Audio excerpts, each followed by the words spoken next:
Hello everyone, in this video I'm going to show a step-by-step tutorial on how to add bullet points in Google Sheets. So first we're going to open a random spreadsheet.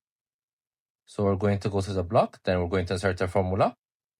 This formula will be equal to CHAR. We're going to open a bracket. We're going to write the numbers 9679. Then we're going to close the bracket and click on enter. So as you can see, this is the bullet point. Then you guys could copy it by clicking on Ctrl and C, then paste it downwards if you want.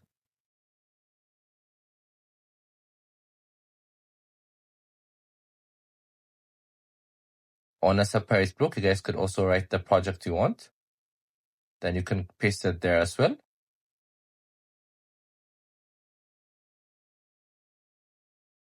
So that's how you basically do it. It's a very simple step. All you have to do is insert that formula. Then you guys could copy it by clicking on Ctrl and C, then paste it by using Ctrl and V.